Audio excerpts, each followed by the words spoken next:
जय परशुराम, जय भूमिहार। उत्तर प्रदेश, बिहार, झारखंड तथा थोड़ी संख्या में अन्य प्रदेशों में निवास करती है। भूमिहार का अर्थ होता है भूमिपति, भूमि वाला या भूमि से आहार अर्जित करने वाला। भूमिहार ब्राह्मण भी कहा जाता है। बिहार में उन्हें बाभन और जमींदारी के कारण उन्हें बाबू साहब भी कहा जाता है। सबसे प्रसिद्ध अवधारणा के अनुसार ऐसा माना जाता है कि भगवान परशुराम ने हैहव वंशी क्षत्रियों को पराजित किया और उनसे जीते हुए राज्य और भूमि ब्राह्मणों को दान कर दी। भगवान परशुराम जी से दान में प्राप्त राज्य भूमि के बाद उन ब्राह्मणों ने पूजा की, अपनी वांशिक पारंपरिक प्रथा को त्याग कर जमींदारी और खेती शुरू कर दी और बाद में वे युद्धों में भी शामिल हुए। इन ब्राह्मणों को ही भूमिहार ब्राह्मण कहा जाता है। ऐसा सवाल लोगों के मन में उठता रहता है कि भूमिहार कौन है और कहाँ से आए। इसके अतिरिक्त भी अनेक सवाल भूमिहारों को लेकर लोगों के मन में पैदा होते हैं, जैसे भूमिहार किस जाति में आते हैं, भूमिहार और ब्राह्मण में क्या अंतर होता है, त्यागी और भूमिहार में क्या अंतर है। इस भूमिहार शब्द को लेकर सबके मन में हमेशा एक प्रश्न बना रहता है कि ये ब्राह्मण हैं या क्षत्रिय, या फिर ये त्यागी ब्राह्मण हैं, ये किस वर्ग में आते हैं या इसका कोई अलग ही वर्ग है। भूमिहार शब्द से पहचान है उन ब्राह्मणों की जिनका एक शक्तिशाली वर्ग है और जो अयाचक ब्राह्मण में आता है। भूमिहार या बाभन एक जाति है जो अपनी वीरता और बुद्धिमत्ता के लिए जानी जाती है। बिहार, पश्चिमी उत्तर प्रदेश और झारखंड में रहने वाली भूमिहार जाति गैर ब्राह्मण ब्राह्मणों से जानी और पहचानी जाती है। ये भूमिहार ब्राह्मण प्राचीन काल से भगवान परशुराम को अपना मूल पुरुष भूमिहारों का पिता मानते हैं। इसी कारण भगवान परशुराम को भूमिहार ब्राह्मण वंश का पहला सदस्य माना जाता है। भूमिहार ब्राह्मण समाज में उपाध्याय भूमिहार, पांडे, तिवारी, त्रिपाठी, शुक्ला, उपाध्याय, शर्मा, ओझा, दुबे, द्विवेदी आते हैं। ब्राह्मणों में राजपाट और जमींदारी आने के बाद से भूमिहार ब्राह्मणों का एक बड़ा हिस्सा स्वयं के लिए उत्तर प्रदेश में राय, शाही, सिंह और इसी प्रकार बिहार में शाही, सिंह, चौधरी, ठाकुर जैसे उपनाम सरनेम लिखना शुरू कर दिया।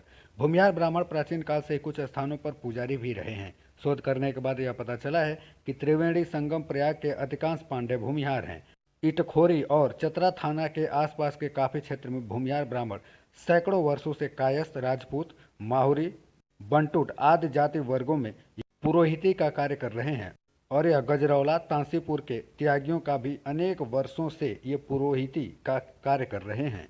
इसके अलावा बिहार में गया स्थित सूर्य मंदिर के पुजारी भी केवल भूमिहार ब्राह्मण पाए जाते हैं। हालांकि गया के इस सूर्य देव मंदिर का काफी बड़ा भाग शाकद्वीपियों को बेच दिया गया है। भूमिहार ब्राह्मणों ने 1725 से 1947 तक बनारस राज्य पर अपना आधिपत्य बनाए रखा। 1947 से पहले तक कुछ अन्य बड़े राज्य भी भूमिहार ब्राह्मणों के शासन में थे, जैसे बेतिया, हथुआ, टिकारी, तमकुही, लालगोला आदि। बनारस के भूमिहार ब्राह्मण राजा चैत सिंह ने अंग्रेजों के खिलाफ विद्रोह किया और वारेन हेस्टिंग्स और ब्रिटिश सेना को कड़ी टक्कर देते हुए उनके दांत खट्टे कर दिए थे। इसी प्रकार हथुआ के भूमिहार ब्राह्मण राजा ने सन 1857 में पहली बार अंग्रेजों के खिलाफ विद्रोह किया था।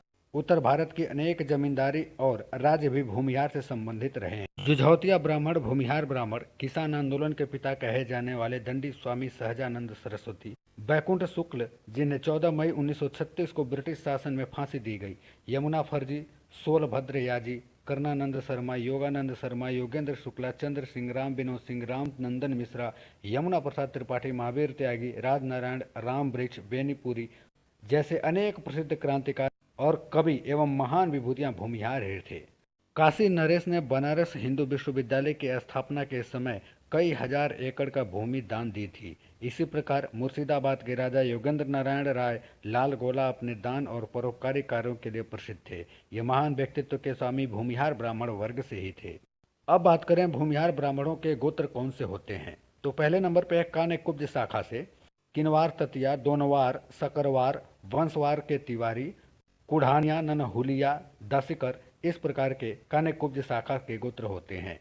सरयू नदी के तटीय निवासियों के गोत्र होते हैं नैनीजोर के तिवारी, कोल्हा, पूसा रोड जो कि दरभंगा में पाए जाते हैं, खीरी से आए पराशर गोत्री पांडे, मचियाओं और खोर के पांडे, मुजफ्फरपुर के, मथुरापुर के गर्ग गोत्री शुक्ल, गौतम गाजीपुर के भारद्वाजी, इलाहाबाद के वत्स गोत्री, मलाओं के सांकृत गोत्री पांडे आदि सरयू नदी के तटीय निवासी जो कि भूमिहार ब्राह्मण हैं।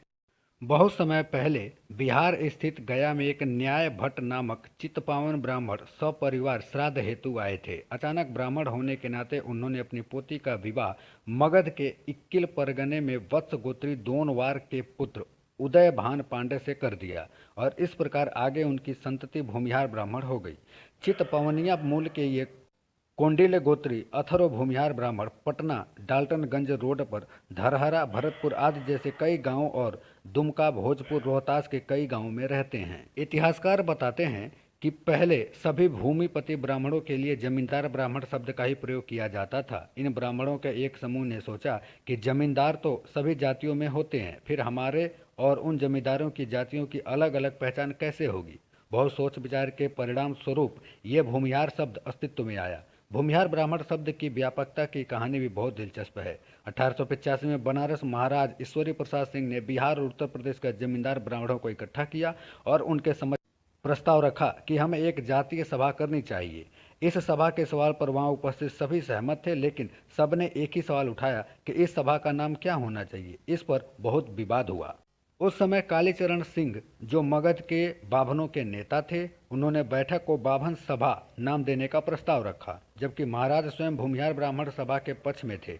लेकिन उस बैठक में आम सहमति नहीं बन सकी। इस कारण नाम पर विचार करने के लिए सर्वसम्मति से एक उप समिति का गठन किया गया। लगभग 7 साल बाद उस समिति की सिफारिश पर भूमिहार ब्राह्मण शब्द को ही स्वीकार किया गया और उसी समय इस शब्द का प्रचार और प्रसार करने का भी निर्णय लिया गया।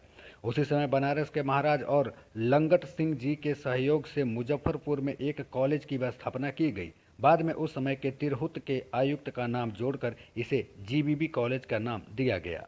आज उसी कॉलेज को लंगट सिंह कॉलेज के नाम से जाना जाता है।